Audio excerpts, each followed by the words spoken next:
ஒருத்தர் ரொம்ப அவசரமா வந்தார். சார், மனுஷன் நிம்மதியா இருக்கிறதுக்கு என்ன வழின்னு கேட்டார்.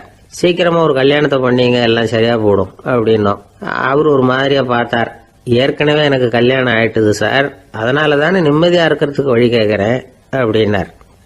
சரி, இவர் ஒரு மாதிரியான கேஸ் அப்படின்னு நினைச்சுக்கிட்டு நம்ம கிட்ட இருந்த ஒரு சின்ன புத்தகத்தை அவர்கிட்ட தூக்கி கொடுத்தோம். இதை படிச்சு பாருங்கன்னு. கல்யாணத்துக்கு பிறகும் சந்தோஷமா இருக்கிறதுக்கு என்ன வழி அப்படிங்கிற கேள்விக்கு அந்த புத்தகத்துல விளக்கம் இருந்தது. கணவன் மனைவிக்குள்ள சிக்கல் வராம இருக்கிறதுக்கு அதுல சில வழிகளை சொல்லி கொடுத்துருக்குறாங்க. அதெல்லாம் என்னென்ன அப்படிங்கறத இப்ப பார்க்கலாமா? குடும்பம்னு இருந்தா கோபம் வரதான் செய்யும். அது வந்துட்டு போட்டும் பரவாயில்ல. ஆனா அந்த கோபம் ஒரே நேரத்துல 2 பேருக்கும் வந்துடாம பாத்துக்கணும். ஒரு சமயத்துல யாராவது ஒருத்தர் தான் கோபப்படணும், அடுத்தவங்க அமைதியா இருக்கணும். அதுக்கப்புறம் இவர் அமைதியான உடனே அவங்க ஆரம்பிச்சுக்கலாம். கோபமா ஏதாவது சொன்னா உடனே கோபமா பதில் சொல்லக்கூடாது. கொஞ்சம் பொறுத்து கோபம் தீர்ந்த உடனே அந்த பதில சொல்லலாம். அப்போ பதில் கோபமா இருந்தா கூட அது அவ்வளவு பெருசா தெரியாது. அற்ப விஷயத்துக்கெல்லாம் காய்ச்சி மூச்சுன்னு கத்திட்டு இருக்கக்கூடாது. உங்க 2 பேருக்குள்ள ஒரு தர்க்கம் ஆரம்பமாயிட்டுதுன்னு வச்சுக்கோங்க. கடுமையா 2 பேரும் விவாதம் பண்றீங்க.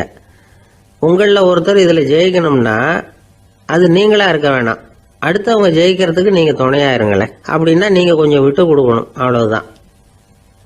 ஏதாவது குத்தம் சொல்லணுமா, செஞ்ச தப்ப சுட்டி காட்டணுமா, விமர்சனம் பண்ணணுமா, பண்ணுங்க, வேணான்னு சொல்லல. ஆனா சொன்னதை அப்படி சொல்றத கொஞ்சம் அன்பா இதமா சொல்லுங்க. எப்போ நடந்த தவறுகளை எல்லாம் இப்போ போய் மறுபடியும் ஞாபகப்படுத்திட்டு இருக்க வேண்டாம். நான் அப்பவே சொன்னேன் இந்த புடவை வேணாம்னு, நீங்க தான் கேட்கல, இப்ப பாருங்க கிழிஞ்சு போச்சு இப்படின்னு கத்துனாங்க ஒரு அம்மா. எப்போ சொன்னீங்கன்னு கேட்டா ஒரு 10 வருஷத்துக்கு முன்னாடி தீபாவளி சமயத்துல அப்படிங்கிறாங்க. அது என்ன இன்னும் அப்படியே புதுசாவே இருக்கும்? உங்களுக்கு அவர் தான் பெருசு, அவருக்கு நீங்க தான் பெருசு. அதை விட இந்த உலகத்துல வேற எதுவும் முக்கியம் இல்லைன்னு நினைக்கணும். நீ தான் என்னுடைய உலகம்னு எத்தனை தடவை சொல்லியிருப்பீங்க? அதெல்லாம் வெறும் வசனமா போயிடக்கூடாது. ஏதாவது ஒரு பிரச்சனையை பத்தி கடுமையா விவாதம் பண்ணிட்டு இருக்கீங்க, அதை அப்படியே பாதியில விட்டுட்டு படுக்கைக்கு போயிடக்கூடாது. சொச்சத்தை நாளைக்கு பேசிக்கலாம்னு. அப்படி போனா தூக்கம் வராது. பிரச்சனையை ஒரு முடிவு பண்ணிக்கிட்டு அதுக்கப்புறமா தூங்க போகணும். ஒரு நாள்ல ஒரு தடவையாவது உங்க ஜோடியை பாராட்டி நல்ல விதமா கனிவா ஒரு வார்த்தை சொல்லணும் அப்படின்னு தீர்மானம் பண்ணீங்க. ஏதாவது தப்பு பண்ணிவிட்டீங்கன்னா பரவாயில்ல, அதை ஒத்துக்கிறதுக்கும் மன்னிப்பு கேட்கறதுக்கும் தயாரா இருக்கணும். அது ஒன்றும் கேவலம் கிடையாது. வீட்டுக்குள்ள தானே கேட்க போறீங்க, வெளியில யாருக்கு தெரிய போதும்? எப்படியோ உங்களுக்குள்ள ஒரு சமரசம் ஆனா சரிதான். ஒரு தகராறுன்னு எடுத்துக்கிட்டா குறைஞ்சபட்சம் அதுக்கு 2 பேர் தேவை. தனியாவே உட்காந்துக்கிட்டு நான் இப்ப தகராறு பண்ணிட்டு இருக்கிறேன் அப்படின்னு யாரும் சொல்ல முடியாது. 2 பேர் தகராறு பண்றாங்கன்னா பொதுவா அந்த 2 பேர்ல யாரு அதிகமா பேசுறாங்களோ அவங்க பேர்ல தான் தப்பு இருக்கும். அதை மனசுல வச்சுக்கணும். இதெல்லாம் தான் அந்த புத்தகத்துல போட்டிருக்கிற வழிமுறைகள். இவ்வளவும் சரியா வரலன்னா அப்புறமா சொல்லுங்க, வேற புத்தகம் ஏதாவது இருக்கான்னு தேடுவோம். ஒரு கணவன் தன்னுடைய மனைவியை அழைச்சிட்டு ஒரு மனோதத்துவ டாக்டர் கிட்ட வந்தாரா. டாக்டர், எங்களுக்கு கல்யாணம் ஆகி 30 வருஷ காலமா நாங்க ஒரு விஷயத்துல கூட ஒத்து போனதில்லை அப்படின்னு ஆரம்பிச்சார். உடனே அந்த அம்மா குறுக்கிட்டு, அது 30 வருஷம் இல்ல 32 வருஷம் அப்படின்னாங்களாம். இந்த உலகமே ஒரு நாடக மேடை, நாம எல்லாரும் நடிகர்கள். இது ஞானிகள் சொல்றது. இது ஒரு பக்கம் இருக்கட்டும். இந்த உலகத்துக்குள்ள எத்தனையோ நாடக மேடைகள், எத்தனையோ நடிகர்கள், எத்தனையோ நாடகங்கள். இதெல்லாம் எப்படி ஆரம்பமாச்சு? அதுதான் இன்னைக்கு தகவல். அதாவது ஆதி மனிதன் பேச ஆரம்பிக்கிறதுக்கு முன்னாடி சைகையாலேயே எல்லாத்தையும் சொல்லிட்டு இருந்தான். அதனால அப்பவே நடிப்பு ஆரம்பமாயிட்டுது. முதல்ல ஒரு வேட்டையத்தான் அவன் நடிச்சு காட்டியிருப்பான். இவன் எப்படி போனான், எதிரில் மிருகம் எப்படி வந்தது, அதோட எப்படி சண்டை போட்டான், எப்படி அடிச்சு கொண்டுட்டு வந்தான், இதை அப்படியே மற்றவங்களுக்கு நடிச்சு காட்டியிருப்பான். ஏன்னா மொழி கிடையாது. இந்த காலத்துல எல்லாம் நாடகங்கள்ல நடிக்கிறவங்கள நடிகர்கள்ங்கிறோம். ஒரு காலத்துல இவங்களுக்கு என்ன பேரு தெரியுமா? திஸ்பியர்கள் அப்படின்னு பேராம். இதுக்கு காரணம் உண்டு. அதாவது 2000 வருஷத்துக்கு முன்னாடி கிரீஸ் நாட்டுல திசிபியஸ் அப்படின்னு ஒரு ஆள் இருந்தான். அவன் ஒரு பெரிய நாடக கலைஞன். அவன் சில இளைஞர்களை சேர்த்துக்கிட்டான், பயிற்சி கொடுத்தான், நாடக குழுவை உருவாக்கினான். நடிகர்களையும் நாடகத்துக்கு தேவையான பொருள்களையும் ஏற்றிக்கிட்டு போறதுக்கு ஒரு வண்டியையும் தயார் பண்ணான். அந்த வண்டியிலேயே அவன் கிரேக்க நாடு பூராவும் சுத்தினான். ஊர் ஊரா நாடகம் போட்டான். ஒரு ஊருக்கு போனதும் அங்க நாடகம் நடத்த தியேட்டர் இருக்கா அப்படிங்கன்னு எல்லாம் பாக்குறது இல்ல அவன். ஏன்னா அப்போலாம் தியேட்டர்னா என்னன்னு தெரியாது. நாடகம்னா அது ஒரு மூடிய கொட்டைக்குள்ளதான் நடத்தணுங்கிறது அப்ப யாருக்குமே தோணல. இந்த வண்டி போகும், அதுவே ஒரு பகுதி அப்படியே ஒரு மேடை மாதிரி விரிச்சுக்கும். அதுல ஏறி நின்றுகிட்டு நாடகத்தை நடிச்சு காட்டுவாங்களாம். மக்கள்லாம் எதிரில் தரையில உட்காந்து அதை பார்த்துக்கிட்டு இருக்கிறது. உலகத்தின் முதல் நடமாடும் தியேட்டர் இதுதானா. இந்த திசைபிஎஸ் தான் முதலா உலகத்துல நாடகம்ங்கிற பொழுதுபோக்க நடத்தி காட்டினவன் அப்படின்னு சொல்றாங்க. அவன் சொந்தமா நாடகம் எழுதுனா, நடிச்சான், நாடகத்தை இயக்கினான். அதனாலதான் அவனை first man of the theatre அப்படின்னு சொல்லுவாங்க. அவன் தான் நாடக மேடையின் முன்னோடி. கிரேக்கர் காலத்திலேயே நாடக ஆசிரியர்கள், நடிகர்கள், ரசிகர்கள் இவங்கெல்லாம் உருவாயிட்டாங்களாம். நாடகத்தின் சரித்திரத்துல இந்த 3 பிரிவும் ரொம்ப முக்கியம். அதாவது கிரேக்க தியேட்டர்கள்லாம் திறந்த வெளி மேடைகள் தான். பெரும்பாலும் மலைச்சரிவுகள், அதுவே படிப்படியா பண்ணியிருப்பாங்க. கீழே அரைவட்ட வடிவில் மேடை, அதுக்கு ஆர்கெஸ்ட்ரான்னு பேரு. பிற்காலத்தில் இதில் உட்காந்து இசைக்குழுவினர் வாய்ச்சதுனால இசைக்குழுவுக்கே ஆர்கெஸ்ட்ராங்கிற பேர் வந்துட்டுது. இப்போ கிரேக்க தியேட்டர்களில் ஒன்று, அதோட காலம் கிமு 340. அதை இன்னமும் பாதுகாத்து வச்சிருக்கிறாங்களாம். எபிடாரஸ் அப்படிங்கிற இடத்துல அது இருக்குதான். இன்னமும் அந்த தியேட்டரை பயன்படுத்திட்டு வர்றாங்களாம். சிறந்த கிரேக்க நாடகங்கள்லாம் அங்கே நடிக்கிறாங்களாம். ஆரம்ப காலத்திலேயே கட்டணம் கிடையாது. அப்புறம் பின்னாடி தான் நுழைவு கட்டணம்லாம் அப்படியே வந்துட்டு தான். நடிகர்கள் பளபளப்பான ஆடைகள் உடுத்தி இருப்பாங்களாம். இந்த குதிகால் உயர்ந்த காலணிகள் போட்டிருப்பாங்களாம். இதெல்லாம் பழைய குறிப்புகள். பலவிதமான உருவங்களில் மாஸ்க் அப்படின்னு சொல்லப்படுற முகமூடி. அதனால ஒரே நடிகர் பல வேடங்களில் நடிக்கிறது உண்டான். ஆரம்பத்தில் பெண் நடிகர்கள் கிடையாது, எல்லாம் ஆண் நடிகர்கள் தான். ரோமானியர்கள் தான் முதல் நிரந்தர நாடக மேடையை கட்டினவங்க. அதுதான் முதல் தியேட்டர். கிமு 1048 காலகட்டத்தில் பாம்பிங்கிற நகரத்தில் அதை கட்டியிருக்கிறாங்களாம். கிரேக்க ரோமானிய தியேட்டர்களின் அடிப்படையிலேயே இந்த இத்தாலிய வடிவ அமைப்பாளர்கள் இந்த குதிரை லாட வடிவில் ஒரு ஆடிட்டோரியத்தை உருவாக்கினாங்களாம். இப்படி அதை பற்றி நிறைய தகவல் இருக்குது. 1576 லண்டன்ல இந்த வின்ஸ்பர்ரி, அப்புறம் இந்த பில்ட்ஸில், அப்புறம் ஜேம்ஸ் இப்படிங்கிறவர் முயற்சியால தான் இங்கிலாந்துல முதல் தியேட்டர் உருவாச்சான். அப்படி ஒருத்தர் இருந்தாராம். உலக நாடக மேடையின் வரலாறு இதுதான். அதாவது இப்பெல்லாம் அறிவியல் வளர்ச்சி அதிகமாயிட்டுது. திரைப்படம், தொலைக்காட்சி எல்லாம் வந்தாச்சு. ஒவ்வொரு வீடுமே ஒரு குட்டி தியேட்டர் மாதிரி ஆயிட்டுது. தொலைக்காட்சி முன்னாடி உட்காந்து எழுந்திருக்கவே மனசு வர்றதில்லை. ஒரு அம்மா ஒரு மனோதத்துவ டாக்டரை தேடிட்டு வந்தாங்களாம் இந்த காலத்துல. டாக்டர், எங்க வீட்டுக்காரரு எப்ப பார்த்தாலும் டிவி முன்னாடி உட்காந்துக்கிட்டு அதையே வெறிச்சு பார்த்துக்கிட்டு இருக்கிறார், உத்து பார்த்துக்கிட்டு இருக்கார், எனக்கு சந்தேகமா இருக்குன்னாங்களாம். இது மனக்கோளாறு இல்லைங்க, ஆர்வ கோளாறு, அவ்வளவுதான், இதுக்காக பயப்படாதீங்கன்னாராம் டாக்டர். அப்படி இல்லை டாக்டர், டிவி ஓடும் பொழுது நாம எல்லாம் அதை பார்க்கறோம் சரி, ஆனா அவர் அப்படி இல்லை, டிவியை நிறுத்தினதுக்கு அப்புறமும் அதையே உத்து பார்த்துட்டு உட்காந்துருக்கிறார், அதனாலதான் சந்தேகப்பட்டு உங்ககிட்ட வந்தேன் அப்படின்னாங்களாம். ஒரு அரசனும் அமைச்சரும் ஒரு நாள் ரொம்ப சாவகாசமா பேசிக்கிட்டு இருந்தாங்களாம். அரசன் அமைச்சரை பார்த்து ஒரு கேள்வி கேட்டிருக்கார். ஏங்க அமைச்சரே, ஆசை இல்லாத ஒரு மனுஷனால இருக்க முடியுமா அப்படின்னு. ஏன் முடியாது, துறவி அப்படிங்கிறவங்கெல்லாம் அப்படிப்பட்டவங்க தானே அப்படின்னாராம் அமைச்சர். அவங்கெல்லாம் உண்மையிலேயே ஆசையை விட்டவங்க தானா அப்படின்னு கேட்டாராம் ராஜா. அப்படிதான் இருக்கணும் அப்படின்னாராம் அமைச்சர். அப்படின்னா ஆசையே இல்லாத ஒரு உண்மையான துறவியை நான் பார்க்கணுமேன்னார். அது என்ன பிரமாதம், அதுக்கு நான் ஏற்பாடு பண்ணுறேன் அப்படின்னு விட்டார் இவர். சொல்லிவிட்டு உடனே புறப்பட்டு போனார். அங்கே எங்கே தேடினார். அப்புறம் தான் அவருக்கு புரிஞ்சுது உண்மை துறவியை கண்டுபிடிக்கிறது எவ்வளவு கஷ்டமான காரியம்னு. இருந்தாலும் ராஜா கிட்ட சொல்லியாச்சே, உண்மை துறவியை காட்டுறேன்னு. இப்போ என்ன பண்ணுறது? ராஜா கிட்ட சொன்னபடி நடக்கலைன்னா அவருக்கு கோபம் வந்துடும். அமைச்சர் ஒரு யோசனை பண்ணார். அவருக்கு ஒரு வழி தெரிஞ்சுது. அதுதான் சரின்னு முடிவு பண்ணார். அதாவது அந்த ஊரில் அவருக்கு தெரிஞ்ச நாடக நடிகர் ஒருத்தர் இருக்கிறார், நல்லா நடிப்பார். அவரை போய் பார்த்தார். இதை பாருப்பா, எனக்காக நீ ஒரு காரியம் செய்யணும்னார். என்னன்னு கேட்டார் அவர். நீ ஒரு துறவி மாதிரி கொஞ்ச நேரத்துக்கு நடிக்கணும். ராஜா உன்னை பார்த்துட்டு போகிற வரைக்கும் நடி, அது போதும், அதுக்காக உனக்கு 10,000 ரூபா தரேன் அப்படின்னார். அவர் எந்த காலத்தில் இவ்வளவு பணத்தை மொத்தமாக பார்த்துருக்கார். அதனால் உடனே சரின்னு ஒத்துக்கிட்டார். அமைச்சர் அரண்மனைக்கு திரும்பி வந்தார். என்ன அமைச்சரே, இன்னுமா ஒரு உண்மையான துறவி கிடைக்கலன்னார். உண்மையான துறவி ஒருத்தரை இப்போதான் கொஞ்ச நேரத்துக்கு முன்னாடி பார்த்து பேசிவிட்டு வர்றேன். அவர் நம்ம ஊருக்கு வெளியில் குளத்தங்கரையில் உள்ள ஒரு ஆலமரத்துக்கு அடியில் உட்காந்துருக்கிறார் அப்படின்னார் இவர். அப்படின்னா உடனே புறப்படுங்க அப்படின்னார் ராஜா. பரிவாரங்களோடு புறப்பட்டார். அங்கே அந்த மரத்தடியில் அந்த ஆள் வேஷம் போட்டுக்கிட்டு துறவி மாதிரி உட்காந்துருக்கிறான். ராஜா நேராக போனார். அந்த துறவி காலில் பொத்துன்னு விழுந்து வணங்கினார். உடனே ராணி அவர் காலில் விழுந்தாங்க. அடுத்தபடியாக அமைச்சர் விழுந்தார். அவருக்கு தெரியும் இது நம்ம ஆள் தான்னு. இருந்தாலும் என்ன பண்ணுறது, நேரம். அப்புறம் பரிவாரங்கள்லாம் துறவி காலில் விழுந்து ஆசீர்வாதம் வாங்கிட்டாங்க. ராஜா அப்புறமா தங்கத்தட்டுல பொண்ணையும் பொருளையும் வச்சு அந்த துறவிகிட்ட ரொம்ப பணிவா நீட்டுறார். தாங்கள் தயவு பண்ணி இதை ஏத்துக்கணும் அப்படின்னு வேண்டிக்கிட்டார். அந்த துறவி பற்றில்லாம அதை பார்த்தார். எல்லாத்தையும் திறந்துட்ட எனக்கு இதெல்லாம் எதுக்காக அப்படின்னு சொல்லி அதை மறுத்துட்டாராம். ஆஹா, உண்மையான துறவியை பார்த்துட்டோம் அப்படிங்கிற ஆனந்தம் அரசருக்கு. ரொம்ப நிம்மதியா திருப்தியா திரும்பி வந்தார் அரண்மனைக்கு. அதுக்கப்புறம் அமைச்சர் யாருக்கும் தெரியாம அந்த துறவிகிட்ட ஓடினார்.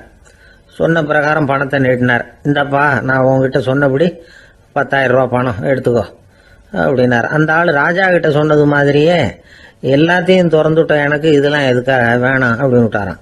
நடிச்ச வரைக்கும் போதும்பா, இனிமே இந்த நாடக வசனம்லாம் வேணாம், வேஷத்தை கலைச்சுரு, பணத்தை வாங்கிக்கோன்னார். இல்லைங்க, இது வேஷம் இல்லை, இது வசனமும் இல்லை, இது உண்மை. கொஞ்ச நேரம் துறவி மாதிரி நடிச்சதுக்கே இந்த தேசத்து ராஜா, ராணி, அமைச்சர், பரிவாரங்கள் எல்லாம் என் காலில் விழுந்து வணங்குறாங்க. அப்படின்னா உண்மையான துறவியா இருக்கிறது எவ்வளவு பெருமையான விஷயம். நான் உண்மையான துறவியா ஆக போறேன், அப்படி முடிவும் பண்ணிட்டேன் அப்படின்னார் அந்த நடிகர். வேஷம் கூட எப்படிப்பட்ட விளைவுகளை உண்டு பண்ணுது பாத்தீங்களா. நம்மால் ஒருத்தன் ரொம்ப வசதியா தான் இருந்தான். ஒரு நாள் அவன் சொத்து பூரா திருட்டு போட்டுது. அதுக்கப்புறம் இவன் துறவி மாதிரி ஆயிட்டான். ஊர் ஊரா சுத்தினான். ஒரு குருநாதரை தேடி கண்டுபிடிச்சான். அவர்கிட்ட சீடனா சேர்ந்துக்கிட்டான். அவனை பார்த்து ஒருத்தர் கேட்டார், நீ உண்மையான சீடன் தானான்னு. இல்லைங்க, சீடன் மாதிரி நடிச்சுக்கிட்டு இருக்கிறேன் அப்படின்னா. அது குரு துரோகம் இல்லையா அப்படின்னு கேட்டார் அவர். இல்லைங்க, நான் பண்ணது குரு துரோகம் இல்லை, என் குரு பண்ணது தான் துரோகம். என்னுடைய பணத்தை கொள்ளையடிச்சது இவர் தான். அதை எங்க வச்சிருக்காருன்னு கண்டுபிடிக்கிறதுக்காக தான் இவர்கிட்ட வந்து சீடனா சேர்ந்துருக்கிறேன் அப்படின்னானா. அந்த ஆளு என்ன கண்ணா பண்ணான்னு திட்டி விட்டான் சார். அதை நினைச்சா எனக்கு ரொம்ப வருத்தமா இருக்கு அப்படின்னு சொல்லி கவலைப்பட்டார் ஒருத்தர். இதுல கவலைப்படுறதுக்கு என்ன இருக்குது அப்படின்னாரு ஒரு பெரியவர். அவர் ஒரு மகான். என்ன சார் இப்படி சொல்றீங்க, ஒருத்தர் நம்ம பார்த்து திட்டுனா வருத்தமா இருக்காதா அப்படின்னார். அது எப்படி வருத்தமா இருக்கும், திட்டுறதுங்கிறது என்ன, அது வெறும் சத்தம் தானே அப்படின்னார் அந்த பெரியவர். நம்ம ஆளுக்கு தலையை பிச்சுக்கலாம் போல இருந்தது. இருக்காது அப்படின்னா நமக்கே அப்படித்தானே தோணுது. அந்த பெரியவர் சொல்றது ரொம்ப பெரிய விஷயம். அதை நாம புரிஞ்சிக்க முயற்சி பண்ணலாம்னா நடைமுறை வாழ்க்கைக்கு அது ஒத்து வர்றது மாதிரி தெரிய மாட்டேங்குது. இருந்தாலும் அந்த பெரியவர் அதுக்கு என்னதான் விளக்கம் கொடுக்கறாருன்னு பாப்போமே. ஒரு ரயில் போயிட்டு இருக்கு, அதுல ஒரு சாது போயிட்டு இருக்கார். அந்த ரயில் வந்து அவரு ஹரித்வாரம் போயிட்டு இருக்காரு. அவரு ரயில்ல ஏகப்பட்ட கூட்டம். நம்ம ஊர் ரயில் கேட்க வேணும், டிக்கெட் வாங்கிட்டு கொஞ்சம் பேர், வாங்காத கொஞ்சம் பேர். அது என்னத்துக்கு அனாவசியமா டிக்கெட் அப்படிங்கிற நினைப்புல பாதி பேர். இந்த கூட்டத்துக்கு மத்தியில அந்த சாதுவும் போயிட்டு இருக்கிறார். உட்கார்றதுக்காக இருந்த இடத்துல ஒரு ஆள் படுத்திருக்கிறான். கொஞ்சம் முரட்டு ஆசாமி. அவன் காலு பக்கத்துல கொஞ்சோண்டு இடம் பாக்கி இருந்தது. அந்த இடத்துல இந்த சாது உட்காந்துருந்தார். மெதுவா உட்காந்துக்கிட்டார் போய். ஆனா அந்த ஆளு ராத்திரி பூரா இவரை காலால உதச்சிக்கிட்டே இருக்கிறான். அது இவருக்கு ரொம்ப அவமானமா பட்டது. அதனால துக்கம் ஏற்பட்டது. இருந்தாலும் அதை ஒரு மாதிரியா சகிச்சுக்கிட்டே இவர் வந்து சேர்ந்தார். பொழுது விடிஞ்சது. அந்த சாது ஹரித்வார் வந்து சேர்ந்தார். அங்க ஒரு பெரிய ஞானியை சந்திச்சார். ராத்திரி ரயில்ல அந்த ஆளு உதைச்சதையும் அதனால தனக்கு ஏற்பட்ட துக்கத்தையும் இந்த சாது அந்த ஞானி கிட்ட சொன்னார். சொல்லிவிட்டு, ஏன் சுவாமி, எனக்கு துக்கம் ஏற்பட்டதே அது தப்பா அப்படின்னு கேட்டார். தவறுதான் அந்த ஞானி. உனக்கு இன்னமும் தேக அபிமானம் போகலைங்கிறது தான் அது காட்டுது. அஷ்டாவக்ரர் என்ன சொல்றார் தெரியுமா, உண்மையான ஞானி யாராவது தன்னை வந்தனை செய்தால் அதற்காக சந்தோஷப்பட மாட்டார், யாராவது நிந்தனை செய்தால் அதற்காக வருத்தப்பட மாட்டார் அப்படின்னு சொல்றார். நிந்தனைங்கிறது ஒரு ஒலி தான். தேகாபிமானம் இருக்கிற வரைக்கும் இந்த ஒலி நம்மளை வந்து வேதனைப்படுத்தும். நான் தேகம் இல்லை, ஆத்மா அப்படிங்கிற நினைவு இருந்தா இந்த ஒலி நம்மளை பாதிக்காது. மனு என்ன சொல்றார் தெரியுமா, ஒரு சாதகன் பாராட்டுதலை விஷம்னு நினைச்சு பயப்படணும், அவமானத்தை அமிர்தம்னு நினைச்சு சந்தோஷப்படணுங்கிறார். அவமானப்பட்டா கவலைப்படாம எப்படி இருக்க முடியும் அப்படின்னு தான் நமக்கு தோணும். அதனாலதான் நம்மள யாரும் இதுக்கு உதாரணமா யாரையும் காட்ட முடியல. புத்தரையும் கபீரையும் உதாரணமா காட்டுறாங்க. அவங்களுக்கெல்லாம் அவமானம் ஏற்பட்டப்போ கவலையே படலையாம். புத்தரை வந்து அவமானப்படுத்தணுங்கிறதுக்காக கௌசாம்பி ராணி ஒரு இளம் பெண்ணை கொலை பண்ணி சடலத்தை புத்தர் குடிசைக்கு முன்னாடி போட சொன்னார். போட்டாங்க. புத்தர் தான் அந்த பொண்ணை கெடுத்து கொலை பண்ணி விட்டாருன்னு எல்லாரும் நினைச்சாங்க. ஆனா புத்தர் இதை பத்தி கவலையே படல. அப்புறமா உண்மை தெரிஞ்சதும் புத்தர் புகழ் இன்னும் அதிகமாயிட்டு. ஒரு பெரிய சபையில ஒரு மோசமான பொண்ணு நுழைஞ்சு தனக்கும் கபீருக்கும் சம்பந்தம் உண்டுன்னு சொன்னா. கபீர் கவலைப்படல. அவங்க மாதிரியெல்லாம் நாமளும் இருக்க கத்துக்கணும். நிந்தனை, அபகீர்த்தி, அவமானம் எல்லாம் ஆண்டவன் கொடுக்கிற பிரசாதம்னு நினைக்கணும் அப்படின்னு சொல்றார் அந்த ஞானி. இதை கேட்ட இந்த காலத்து ஆசாமி ஒருத்தர், நான் கூட அப்படிதான் சார், யாராவது அவமானப்படுத்தினா கவலைப்பட மாட்டேன்.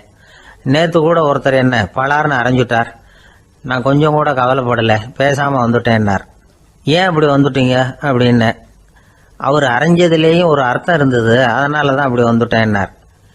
ஏன் அரைஞ்சாருன்னு கேட்டேன். 10 வருஷத்துக்கு முன்னாடி 15 ரூபா அவர்கிட்ட கடன் வாங்கினேன், அதை கேட்டு கேட்டு பார்த்துட்டு கடைசியா தான் அரைஞ்சார் அப்படின்னார்.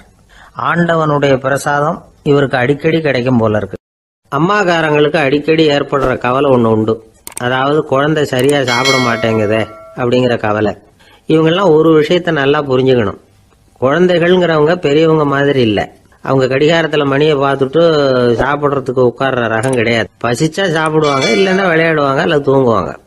அது புரியாம அவங்கள கட்டாயப்படுத்தி அல்லது மிரட்டி சாப்பிட வைக்கிறது ரொம்ப தப்பு. ஒரு 8 மாச குழந்தைக்கு 3 மணி நேரத்துக்கு ஒரு தடவை பசிக்கும். அந்த நேரம் பார்த்து சாப்பாடு கொடுத்தா அடம் பண்ணாம அது பாட்டுக்கு சாப்பிட்றோம். அதே குழந்தைக்கு 1 வயசு ஆகிறப்போ 4 மணி நேரத்துக்கு ஒரு தடவை பசிக்கும்.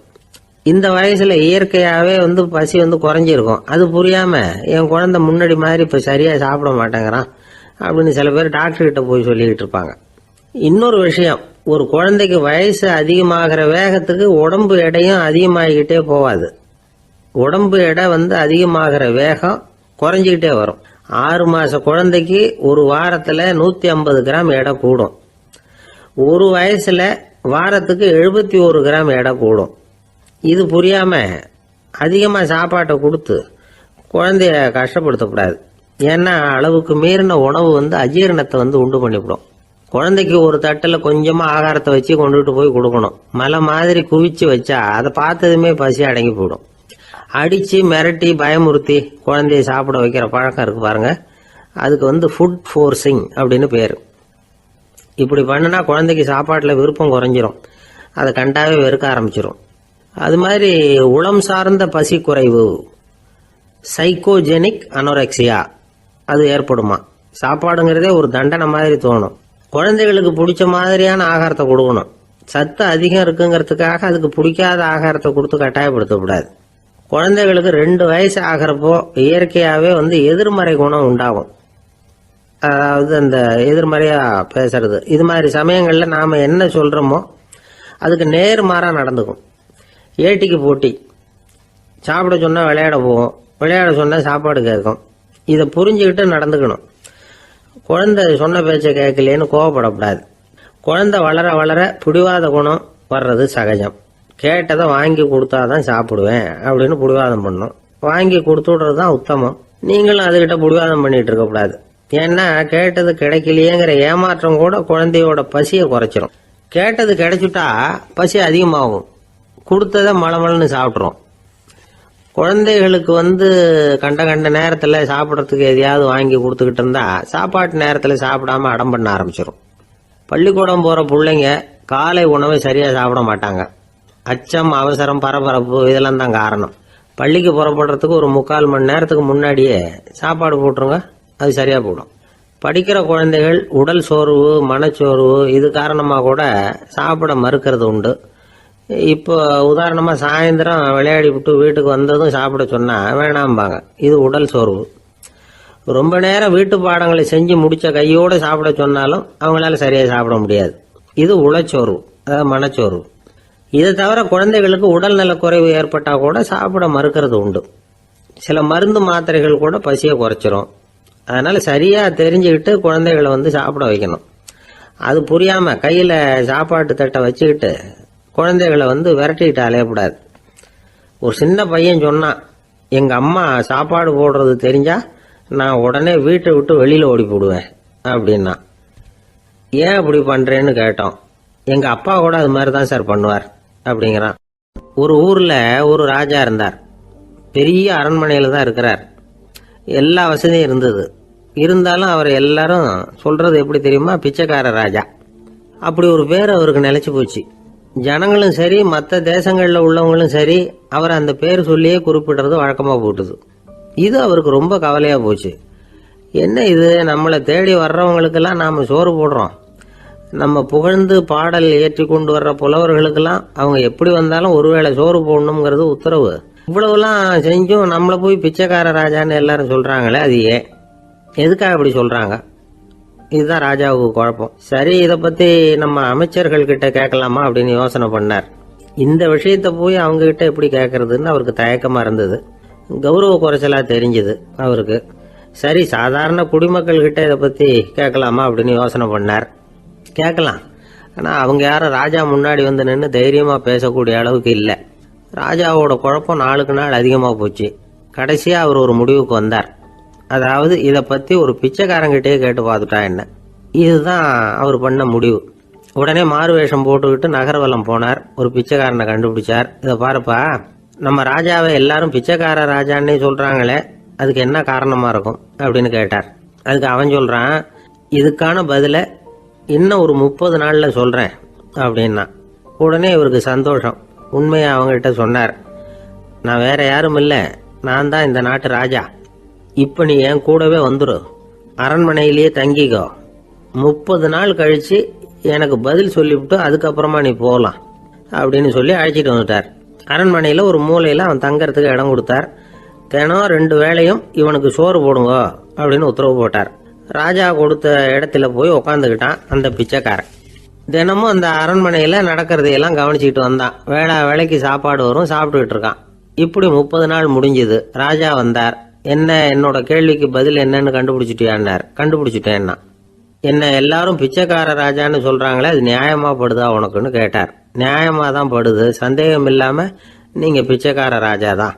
என்னதான் நீங்க வசதியோடவும் படைபலத்தோடவும் இருந்தா கூட நீங்க எங்க வர்க்கத்தை சேர்ந்த ஆசாமி தான் அப்படின்னு அடிச்சு சொல்லிவிட்டான் அந்த ஆள். எதனால் அப்படி சொல்றேன்னு கேட்டார் இவர். அரசே, ஒரு உண்மையை கண்டுபிடிச்சு சொல்றதா நான் உங்ககிட்ட சொன்னேன். நீங்க ராஜ பரம்பரைன்னா உடனே உங்க கழுத்துல கிடக்கிற முத்து மாலையை கழட்டி பரிசா கொடுத்துருப்பீங்க, பொன்னையும் மணியையும் கொடுத்துருப்பீங்க. ஆனா நீங்க அப்படி செய்யல. என்ன ஒரு மூலையில உட்கார வச்சு 2 வேளை சோறு போட சொன்னீங்க. உங்களை தேடி யார் வந்தாலும், யார் வந்து பாராட்டி பேசினாலும் அல்லது பிரச்சனைகளை சொன்னாலும் நீங்க செய்யற ஒரே காரியம் சோறு போடுறது தான். பிச்சைக்காரனுக்கு சோறு மட்டும்தான் உலகம். உங்க விஷயத்திலையும் நீங்க அப்படித்தான் நினைக்கிறதாக தெரியுது. நல்லா கவனிங்க. எந்த ஒரு பிரச்சனைக்கும் சோறு தான் முடிவுன்னு நினைக்கிறீங்க பாருங்க. நீங்க சந்தேகமில்லாத எங்களை சேர்ந்த ஆளுதான் அப்படின்னு விட்டான் அந்த பிச்சைக்காரன். அதுக்கப்புறம் தான் அந்த ராஜா தன்னுடைய தவறுகளை எல்லாம் தேர்த்திக்கிட்டாராம். பசின்னு வர்றவங்களுக்கு சோறு தான் போடணும், அது தப்பு இல்ல. பாராட்ட வர்றவங்களுக்கெல்லாம் சோத்தையே போட்டு அனுப்புனா இப்படிதான் பேர் வரும். எனக்கு தெரிஞ்ச ஒருத்தர் தினமும் யாராவது ஒருத்தரை தன் வீட்டுக்கு அழைச்சிட்டு போவார், சாப்பாடு போட்டு அனுப்புவார். முன்னறிவிப்பு இல்லாம திடீர்னு ஒரு விருந்தாளியோட வீட்டுல போய் இவர் நிக்கிறது வழக்கம். அந்த அம்மாவும் இவருக்காக தயார் பண்ணி வச்சிருந்ததை இவர் அழைச்சிட்டு வந்திருக்கிற விருந்தாளிக்கு போட்டுருவாங்க. விருந்தாளி சாப்பிட்டுட்டு போனதுக்கு அப்புறம் இவர் மனைவி கிட்ட உனக்கு சிரமம் வேணாம் அப்படின்னு சொல்லிவிட்டு பக்கத்துல உள்ள ஒரு ஹோட்டலுக்கு போய் காசு கொடுத்து சாப்பிட்டுட்டு வந்துருவார். பல நாள் இப்படி நடக்கும். ஒரு நாள் அவரை தனியா கூப்பிட்டுக்கிட்டு போய் ஏன் இப்படி பண்றீங்கன்னு கேட்டோம். அதுக்கு அவர் சொல்றாரு, எங்க வீட்டு சாப்பாட்டுல இருந்து தப்பிக்கிறதுக்கு எனக்கு வேற வழி எதுவும் தெரியல சார், அதனாலதான் இப்படி பண்ணிட்டு இருக்கிறேன் அப்படின்னார் ரொம்ப பரிதாபமா. ஆபீஸ் முடிஞ்சு வீட்டுக்கு போற சமயத்துல ஒருத்தர் கடைக்கு போய் ஸ்வீட் வாங்கினார். சரி, வீட்டுக்கு பிள்ளைங்களுக்கு தான் வாங்கிட்டு போறார் அப்படின்னு மற்றவங்க நினைச்சாங்க. அவர் அப்படி செய்யல. அந்த இடத்துலயே பொட்டலத்தை பிரிச்சார். திருட மாதிரி அப்படியே சுற்றி ஒரு தரம் பார்த்துக்கிட்டார். யாரும் தெரிஞ்சவங்க இல்லைங்கிறத முடிவு பண்ணிட்டு அவசரமாக அதை அப்படியே போட்டு முழுகிவிட்டு கையை தொடச்சிக்கிட்டு நல்ல புள்ள மாதிரி நடந்து போக ஆரம்பிச்சிட்டார். அவர் யாருன்னா, அவரோட பிரச்சனை எல்லாருக்கும் தெரியாது, சில பேருக்கு தான் தெரியும். அதாவது அவர் உடம்புல சர்க்கரை இருக்குன்னு டாக்டர் சொல்லிவிட்டாராம். அதனால் வீட்டில் சர்க்கரையே இவர் கண்ணில் காட்டுறதில்ல. அதனால் இவர் யார் கண்ணிலையும் படாமல் இப்படிப்பட்ட வேலைகள்லாம் செய்கிறது வழக்கம். யாருக்கும் தெரியாமல் இப்படி ஸ்வீட்டை வாங்கி சாப்பிட்டுட்டு அவர் பாட்டுக்கு போயிடுறது. இப்படிப்பட்டவங்களுக்கெல்லாம் கொஞ்சம் ஆறுதலான தகவல் இன்னைக்கு. அது என்னென்னா, நாம் சாப்பிட்ற சர்க்கரைக்கும் நம்ம உடம்புல உள்ள சில கோளாறுகளுக்கும் அப்படி என்ன தான் சம்மந்தம் இருக்குது. இதை பற்றி சமீபத்தில் சில ஆராய்ச்சிகள்லாம் நடந்திருக்குது. ஏன்னா சர்க்கரைன்னாவே விஷம் மாதிரி அதை பார்க்குறவங்களும் சில பேர் உண்டு. சின்ன பிள்ளைங்களுக்கு வயத்தில் பூச்சி உண்டாகிறதுலேருந்து பெரியவங்களுக்கு நீரிழிவு வர்ற வரைக்கும் எல்லாத்துக்கும் சர்க்கரை தான் காரணம்னு சொல்லிகிட்டு இருக்கிறோம். ஆனால் அந்த அளவுக்கு பயப்பட வேண்டிய அவசியம் இல்லை அப்படின்னு சொல்கிறாங்க. சர்க்கரை வியாதி, இருதய நோய், பித்த நீர் பை நோய், இதெல்லாம் வந்து சில நோய்கள்லாம் நாம் சாப்பிட்ற சர்க்கரைக்கும் தொடர்பு இருக்குன்னு நினைக்கிறோம். ஆனால் அப்படி சம்பந்தம் உண்டுங்கிறதுக்கு போதுமான அளவுக்கு ஆதாரம் இல்லை அப்படிங்கிறாங்க ஆராய்ச்சியாளர்கள். ஒரே ஒரு சம்பந்தம் தான் உறுதியாக இருக்குதான். அதுவும் இந்த பல் சிதைவு அப்படின்னு இருக்கு இல்லையா, அந்த சர்க்கரை சாப்பிட்றதுக்கும் இந்த பல் சிதைவுக்கும் சம்பந்தம் இருக்குது அப்படிங்கிறத மட்டும் உறுதியாக சொல்கிறாங்க. சர்க்கரைன்னா நாம் சாப்பிட்ற ஜீனி மட்டும் இல்லை, பழம், காய்கறி, பால், தேன் இப்படி எல்லாத்துலேயும் அது இருக்குது. கேரட்டு கொடுக்குற சத்தில் 88% சர்க்கரை, ஆப்பிள் கொடுக்குற சக்தியில் 95% சர்க்கரை. இது ஜீனி சர்க்கரை, இது ஆப்பிள் சர்க்கரை அப்படிங்கிற வித்தியாசம்லாம் உடம்புக்கு கிடையாது. ரெண்டுமே உடனடியாக வந்து சக்தி கொடுக்குது. ஒரு ஸ்பூன் சர்க்கரையில் வந்து 16 கலோரி தான் சத்து இருக்குது. அதிகமாக சர்க்கரை சாப்பிட்டா நீரிழிவு வந்துருங்கிறது தப்பான ஒரு அபிப்பிராயம். டயபெட்டிஸுங்கிறது ஒரு மெட்டபாலிக் டிசார்டர், அவ்வளவுதான். அதாவது நாம் சாப்பிட்ற சர்க்கரையை நம்ம உடம்பு திறமையாக உபயோகப்படுத்திக்க முடியல அப்படின்னு அர்த்தம்.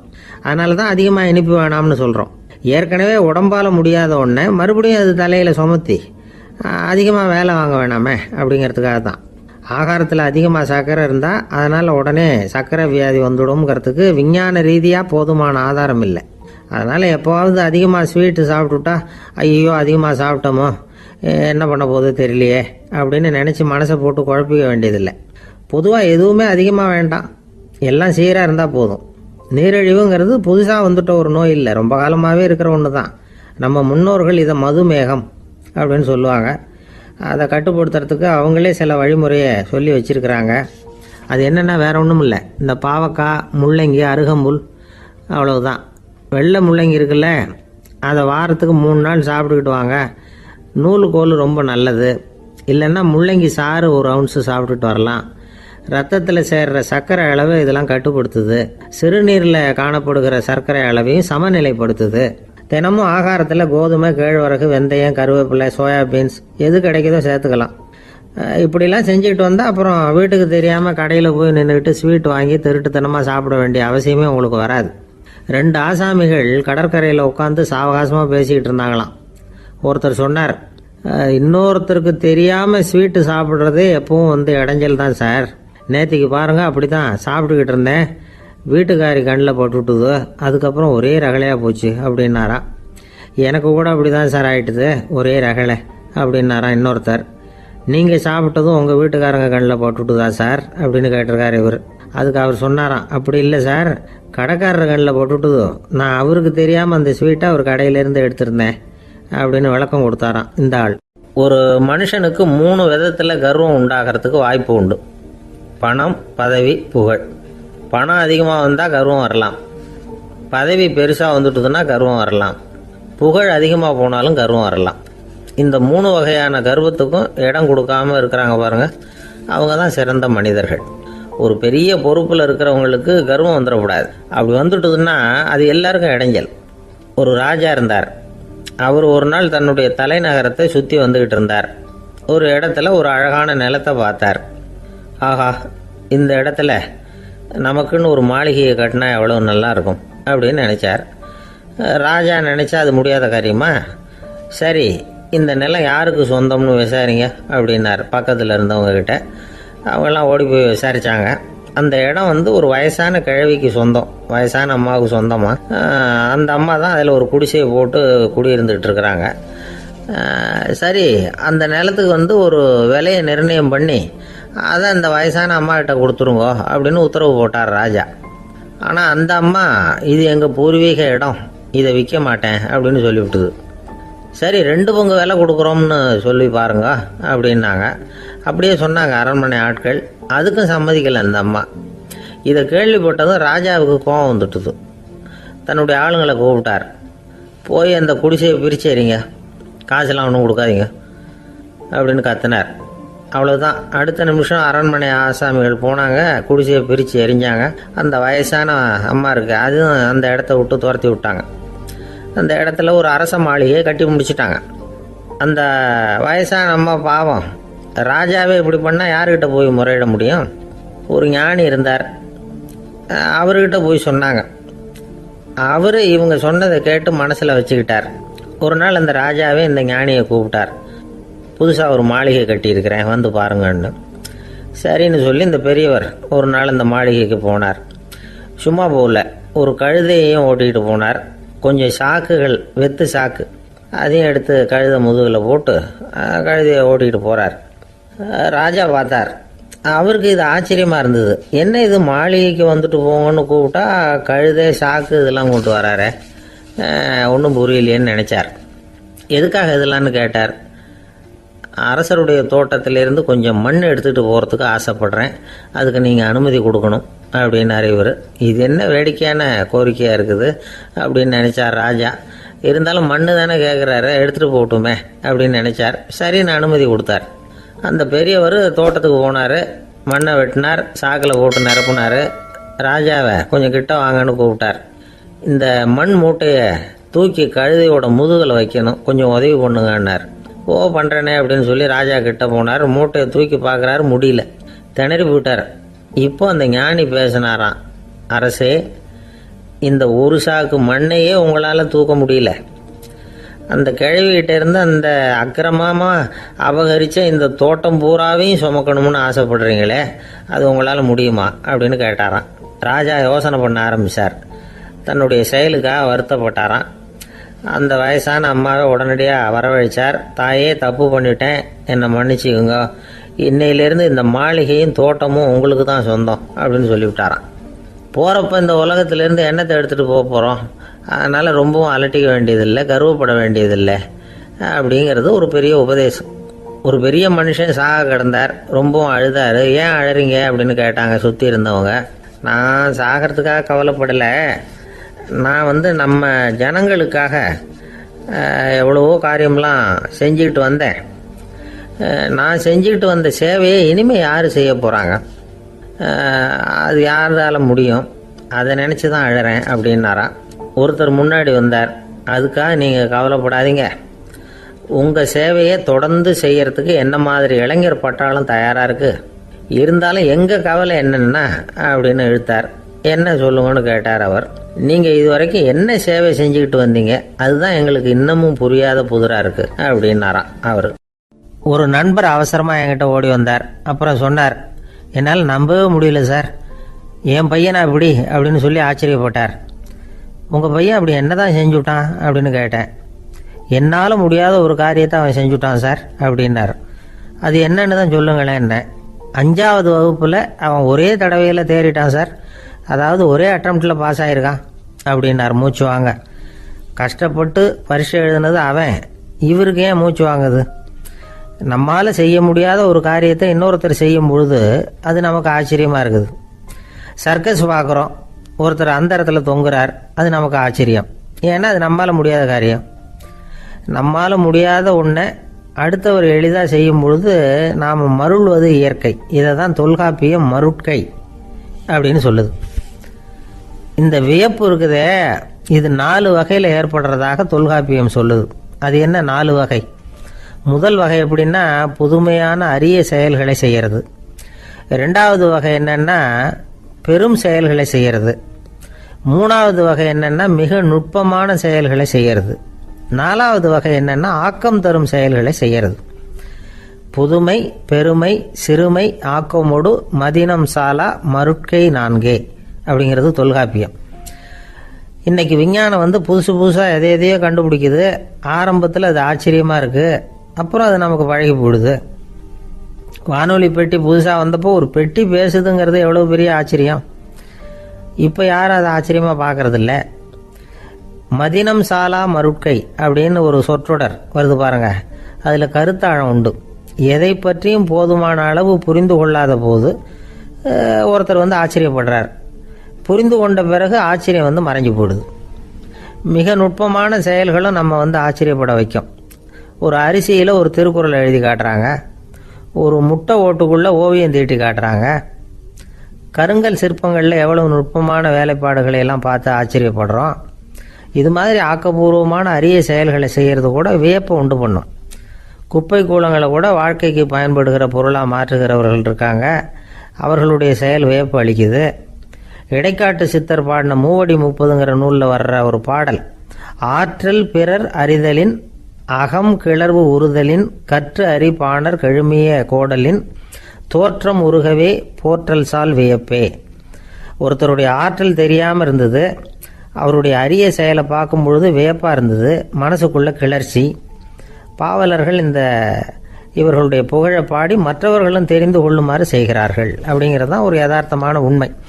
ஆக எல்லா வகையிலும் மக்கள் தங்களுடைய வாழ்க்கையில் முன்னேறுவதற்கான வழிகாட்டுகிற ஒரு மெய்ப்பாடு தான் வியப்புங்கிறது.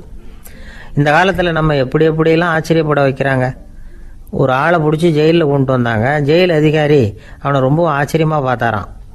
இவன் கேட்டான், ஏன் சார் அப்படி பார்க்குறீங்க, நான் இப்போ இங்கே வர்றது உங்களுக்கு ஆச்சரியமாக இருக்குதா அப்படின்னு கேட்டிருக்கான். இதுக்கு ஜெயில் அதிகாரி சொல்லியிருக்கார், நீ இப்போ இங்கே வந்ததில் எனக்கு ஒன்றும் ஆச்சரியம் இல்லைப்பா, ஏற்கனவே நீ இங்கேருந்து விடுதலையாகி போய் 6 மாதம் ஆச்சு, இவ்வளவு லேட்டாக வர்றியே அதுதான் எனக்கு ஆச்சரியமாக இருக்குது அப்படின்னாராம். ஒரு அம்மா தெருவில் உட்காந்து என்னத்தையோ தேடிட்டு இருக்கிறாங்க. அந்த அம்மா ஒரு சுஃபி ஞானி. அவங்க பேர் என்னன்னா ரபியா அல் அடாவியா. அந்த அம்மாவுக்கு கண் கூட தெளிவாக தெரியாது. அந்த பக்கமாக வந்த சில பேர் இவங்களுக்கு உதவி செய்கிறதுக்காக வந்தாங்க. என்ன தேடிட்டு இருக்கிறீங்க அப்படின்னு கேட்டாங்க. இதுக்கு அந்த அம்மா, அந்த கேள்வி அவ்வளோ முக்கியத்துவம் இல்லை, நான் தேடிட்டு இருக்கிறேன், உங்களால் முடிஞ்சால் எனக்கு உதவி பண்ணலாம் அப்படின்னாங்களாம். உதவி செய்ய வந்தவங்களுக்கு ஆச்சரியம். எதை தேடுறோங்கிறது தெரியாமல் இப்படி ஏன் நேரத்தை செலவழிக்கிறீங்க, நாங்கள் எப்படி உங்களுக்கு உதவ முடியும், எங்களுக்கு ஒன்றும் புரியலையே அப்படின்ட்டுருக்காங்க. சரி, உங்களை திருப்தி பண்ணுறதுக்காக சொல்கிறேன், ஒரு குண்டூசி தொலைஞ்சி போச்சு, அதை தேடுறேன் அப்படின்னாங்களாம் அந்த அம்மா. அதுக்கப்புறம் இவங்களும் சேர்ந்து தேட ஆரம்பிச்சிட்டாங்க. கொஞ்ச நேரம் ஆச்சு, ஒன்றும் கிடைக்கல. உதவி செய்ய வந்தவங்களும் அழுத்து போட்டாங்க. அப்புறம் கேட்டாங்க, பாருங்கம்மா, இது ரொம்பவும் பெரிய தெரு, அகலமான தெரு, அதனால் குறிப்பாக நீங்கள் எந்த இடத்துல அந்த குண்டூசியை தொலைச்சிங்க அதை சொல்ல முடியுமான்னாங்களாம். இதுக்கு அந்த அம்மா, நீங்கள் மறுபடியும் அர்த்தமில்லாத கேள்வியை கேட்குறீங்க, உங்கள் கேள்விக்கும் நான் தேடுறதுக்கும் என்ன சம்மந்தம்னாங்களாம். இதை கேட்டதும் அவங்க ஒரு மாதிரி ஆயிட்டாங்க. என்னம்மா நீங்கள் பைத்தியம் மாதிரி பேசுகிறீங்க அப்படின்னாங்களாம். சரி, உங்களை மறுபடியும் திருப்திப்படுத்துறதுக்காக சொல்கிறேன், அதை நான் எங்கள் வீட்டில் தொலைச்சுட்டேன் அப்படின்னாங்களாம். அப்புறம் எதுக்காக இங்கே தேடிட்டு இருக்கிறீங்க அப்படின்னு கேட்டிருக்காங்க.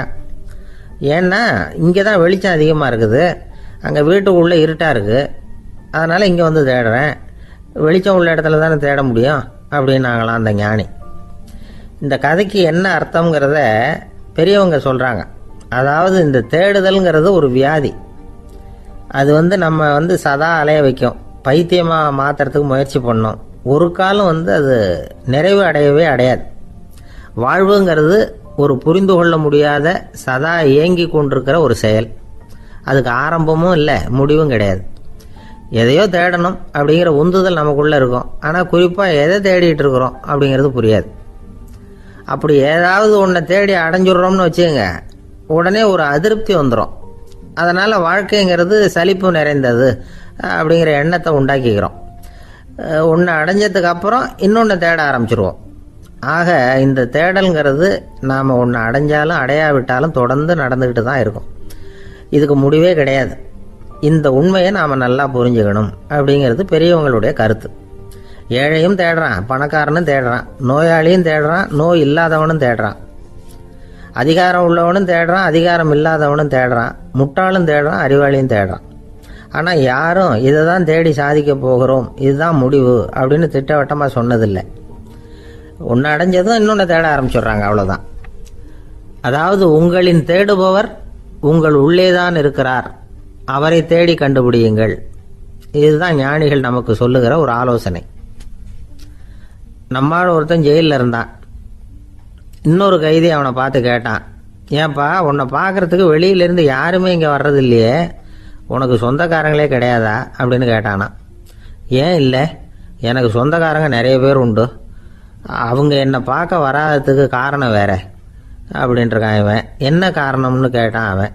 அதுக்கு இவன் சொன்னானா, அதுக்கு என்ன காரணம்னா அவங்க எல்லாரும் இங்கே உள்ளேயே இருக்கிறாங்க அப்படின்னானா. ஒரு ஆசாமி வேகமாக ஓடிக்கிட்டு இருந்தான். ஏன் இப்படி ஓடுறேன்னு கேட்டார் இன்னொருத்தர். அங்கே ஒரு ஆள் அடிபட்டு கிடக்கிறான், அதை பார்த்தேன், உடனே ஓடுறேன்னா. எங்கேன்னு கேட்டார். ஆஸ்பத்திரிக்குன்னா. ஒரு ஆள் அடிபட்டு கிடக்கிறத பார்த்தா உடனடியாக நாம் செய்ய வேண்டியது முதல் உதவி, அதுக்கப்புறம் தான் ஆஸ்பத்திரி. இன்றைக்கி விபத்துங்கிறது சர்வசாதாரணமாக நடந்துக்கிட்டு இருக்குது. வாகன விபத்து, வெடிகுண்டு விபத்து, தீ விபத்து, கட்டடம் சரியறது, பூகம்பம், இப்படி நிறைய நடக்குது. ஒரு விபத்தை பார்த்துட்டா நம்மளில் பல பேர் நமக்கு என்னத்துக்கு வம்புன்னு ஒதுங்கி போயிடுறதும் உண்டு. சில பேர் துணிஞ்சு கிட்ட போய் உதவி செய்கிறதும் உண்டு. அப்படி உதவி செய்ய நினைக்கிறவங்களுக்கு உபயோகப்படுற தகவல் இது. விபத்தில் காயமடைஞ்சவங்களை 3 பிரிவாக பிரிக்கலாமா. முதல் வகை கொஞ்சம் சீரியஸானது, உயிருக்கு உடனே ஆபத்து தரக்கூடியது. மூளை காயம், முகம், கழுத்து காயங்கள், இருதயம், நுரையீரல் காயங்கள், வயத்தில் உள்ளுறுப்பு காயங்கள், அதிகப்படியான இரத்தப்போக்கு, இதனால எல்லாம் பாதிக்கப்பட்டிருந்தால் அது முதல் வகை அப்படின்னு நாமளே மனசுக்குள்ளே முடிவு பண்ணிக்கணும். இவங்களுக்கெல்லாம் உடனடியாக முதல் உதவி கொடுக்கணும். தாமதப்படுத்தாமல் ஆஸ்பத்திரிக்கு கொண்டுகிட்டு போயிடணும். இப்படி கொஞ்சம் எச்சரிக்கையாக நடந்துக்கிட்டால் அவங்களில் பல பேரை காப்பாற்றி போடலாம். 2வது வகை எப்படின்னா, முதல் உதவி விரைவாக கிடைச்சா உயிர் பிழைக்கக்கூடிய மார்பு காயங்கள், கைகால் எலும்பு முறிவு, இடுப்பு முதுகெலும்பு காயம், சீரான இரத்த சேதம், இப்படிப்பட்டவங்களை 2வது வகையாக பிரிக்கணும். ஆபத்து இல்லாத சிராய்ப்புகள், சிறு காயங்கள், இரத்த உறைவுகள், இதனால் பாதிக்கப்படுறவங்க 3வது வகை. ஒருத்தர் தலையில் அடிபட்டு நினைவு விழுந்துட்டாருன்னு வச்சுங்க, அவருக்கு வாந்தி வர்றதுனால புறையேறி மூச்சு அடைப்பு உண்டாகும். இப்படி ஆகாமல் இருக்கிறதுக்காக தலையை ஒரு பக்கமாக சாய்ச்சி வைக்கலாம். நாடி துடிப்பையும் இதய துடிப்பையும் தொட்டு பார்க்கணும். அது குறைஞ்சிருந்தாலும் சரி, நின்று இருந்தாலும் சரி, அவர் மார்பை நிமிஷத்துக்கு 80 தடவை உள்ளங்கையால் அழுத்தி இதய துடிப்பை மீட்கிறதுக்கு உதவி பண்ணணும். கழுத்தில் காயம்பட்டாலும் ஆபத்து அதிகம். கழுத்துக்கு அடியில் ஒரு துண்டை மடித்து வைக்கலாம். 2 பக்கமும் சின்ன தலையணை அல்லது துணி மடிப்புகளை வச்சு கழுத்தை அதிகமாக அசையாமல் பார்த்துக்கலாம். முதுகெலும்பு முறிஞ்சிருக்குமோ அப்படிங்கிற சந்தேகம் இருந்ததுன்னா அவரை அதிகமாக அசைய விடக்கூடாது. அதிகமாக அசைஞ்சால் தண்டு இடத்துல பாதிப்பு ஏற்பட்டு கைகால் விளங்காமல் போயிடும். அவரை ஒரு கனமான போர்வை இல்லைன்னா பாயில் படுக்க வச்சு 4 பேர் மெதுவாக தூக்கி மருத்துவ உதவிக்கு அனுப்பி வைக்கலாம். கையெலும்பு முறிஞ்சிருந்தால் முறிஞ்ச பாகத்தை உடம்போடு சேர்த்து அசையாமல் கட்டி போடலாம். கால் எலும்பு முறிஞ்சிருந்தால் மற்ற காலோடு சேர்த்து கட்டி போடலாம். முறிஞ்ச பாகம் தொங்காமல் பார்த்துக்கணும். அப்போ தான் வீக்கம் உண்டாகாமல் இருக்கும். வெட்டு காயம், குண்டடிப்பட்ட காயம், இதிலெல்லாம் ரத்தப்போக்கு அதிகமாக இருக்கும். ரத்தம் வெளியேற ஆபத்து அதிகம். சுத்தமான துணியை பல மடிப்புகளை மடித்து காயத்தின் மேலே வச்சு அழுத்தமாக ஒரு 10 நிமிஷம் பிடிச்சிக்கணும். ரத்தம் நின்ன உடனே காயத்துக்கு கட்டு போடலாம். சில சமயம் காயம்பட்ட பாகத்தை உயரமாக தூக்கி பிடிச்சிக்கிட்டா தான் ரத்த கசிவு நிற்கும். இந்த விவரங்களையெல்லாம் கொஞ்சம் மனசில் வாங்கி வச்சுக்கிட்டோம்னா சமயத்தில் உதவும். ஏன்னா இந்த காலத்தில் விபத்து எந்த ரூபத்தில் எப்போ வரும்னு யூகிக்கவே முடியல. நண்பர் ஒருத்தர் சொன்னார், நேற்றுக்கு பாருங்க சார், என் கண்ணு முன்னாடியே ஒரு சின்ன விபத்து நடந்ததுன்னார். என்னன்னு விசாரித்தோம். ஒரு பஸ்ஸில் வந்துக்கிட்டு இருந்தேன். அந்த பஸ்ஸில் பின்பக்கம் படி ஓரமாக நின்றுக்கிட்டு இருந்த ஒருத்தர் ரோட்டில் விழுந்துட்டார். டிரைவர் அதை கவனிக்கலை, நிறுத்தாமல் அவர் பாட்டுக்கு போகிறாருனார். கண்டக்டர் உடனே விசில் கொடுத்து பஸ்ஸை நிறுத்த வேண்டியது தானே அப்படின்னோம். அதுதான் சார் முடியாமல் போச்சுன்னார் அவர். ஏன்னு கேட்டாங்க. தவறி கீழே விழுந்ததே அந்த கண்டக்டர் தான் சார் அப்படிங்கிறார். ஒரு நாள் ராமர் அரசவையில் உட்கார்ந்துருக்கிறார். ராமராஜ்யம் நடந்துக்கிட்டு இருந்த நேரம். அந்த சமயத்தில் ஒரு நாய் அரச சபைக்கு வந்துதான். அது தலையில் அடிபட்டு ரத்தம். அந்த கோலத்தில் அது அங்கே வந்தது. எல்லாரும் ஆச்சரியமாக அதை பார்த்தாங்க. ராமரும் அந்த நாயை பார்த்தார். நீங்கள் வந்த காரியம் என்ன நடந்தது, எதுவாக இருந்தாலும் பயப்படாமல் சொல்லு அப்படின்னார். உடனே அந்த நாய் மெதுவாக சொல்ல ஆரம்பிச்சுதான். ஐயா, நான் தெருவில் போய்கிட்டு இருந்தேன். வழியில் ஒருத்தர் வந்தார். அவர் வேத சாஸ்திரம்லாம் படித்த பெரியவர். அவர் எந்த காரணமும் இல்லாமல் அவர் கையில் வச்சிருந்த குச்சியால் என் தலையில் அடிச்சுட்டார். அதுதான் தலையில் ரத்தம். இதை நீங்கள் விசாரித்து தகுந்த தீர்ப்பு வழங்கணும் அப்படின்னு தான் அந்த நாய். ராமர் பார்த்தார். உடனே தன்னுடைய காவலர்களை அனுப்புனார். அந்த ஆளை எங்கே இருந்தாலும் போய் கொண்டுகிட்டு வாங்க அப்படின்னு விட்டார். காவலர்கள் போனாங்க. அந்த ஆளை பிடிச்சி கொண்டு வந்துட்டாங்க. அரண்மனைக்கு வா அப்படின்னு சொல்லி கூப்பிட்டுட்டு வந்துட்டாங்க. என்ன நடந்ததுன்னு விசாரித்தார் ராமர். அதுக்கு அந்த ஆள் சொன்னார், நான் வீதி வழியாக வந்துக்கிட்டு இருந்தேன். குறுக்க இந்த நாய் வந்தது. நான் அவசரமாக போய்கிட்டு இருந்தேன். இது எனக்கு வழி விடாமல் குறுக்க பூந்து இடைஞ்சல் பண்ணிச்சு. எனக்கு கோபம் வந்துட்டுது. அதனால் அடிச்சுட்டேன். வேத சாஸ்திரம் படித்த நான் என் வசம் இழந்து கோபப்பட்டது பெரிய தப்பு தான். அதை நான் ஒத்துக்கிறேன். குற்றத்தை ஒப்புக்கொள்கிறேன், எனக்கு என்ன தண்டனை கொடுக்கணுமோ அதை கொடுங்க, ஏற்றுக்கிறேன் அப்படின்னு விட்டார். சரி, இப்போ அந்த ஆளுக்கு தண்டனை கொடுக்கணும். என்ன தண்டனை கொடுக்கறது யோசனை பண்ணார் ராமர். அதையும் அந்த நாய்கிட்டே கேட்டார். நீயே சொல்லு, என்ன தண்டனை கொடுக்கலாம் இவருக்கு அப்படின்னார். இதுக்கு அந்த நாய் என்ன சொல்லிச்சு தெரியுமா? இவரை ஏதாவது ஒரு கோயிலுக்கு தர்மகர்த்தாவாக நியமனம் பண்ணி விடுங்க, அதுதான் இவருக்கு சரியான தண்டனை அப்படின்னுது. இதை கேட்டதும் ராமர் முகத்தில் புன்னகை. ஆனால் அங்கே இருந்த மற்றவங்களுக்கெல்லாம் ஆச்சரியம். அது எப்படி, தப்பு செஞ்சவங்களுக்கு தண்டனை கொடுக்கறது தானே நியாயம், அதை விட்டுட்டு தர்மகர்த்தா பதவியை கொடுக்க சொல்லுது இந்த நாய் அப்படிங்கிற ஆச்சரியம். இந்த சந்தேகத்தை அந்த நாய்கிட்டே கேட்டாங்க அங்கே இருந்தவங்க. இதுக்கு அந்த நாய் பதில் சொல்லிச்சான். நான் போன பிறவியில் ஒரு கோயிலுக்கு தர்மகர்த்தாவாக இருந்தேன். எவ்வளவோ கவனமாக எச்சரிக்கையாக தான் என்னுடைய கடமைகளை எல்லாம் செஞ்சுக்கிட்டு வந்தேன். அப்படி இருந்தாலும் சில சமயங்களில் என்னையும் மீறி கோயில் செல்வத்தை நான் அனுபவிக்கிறதுக்கு காரணம் ஆயிட்டேன். ஒரு கோவிலுக்கு தர்மகர்த்தாவாக இருக்கிறவங்க எப்படியும் இந்த பாவத்திலேருந்து தப்பிக்கிறது கஷ்டம். அதனால தான் நான் இந்த பிறவியில் நாயாக பிறந்து இப்படி கஷ்டப்படுறேன்.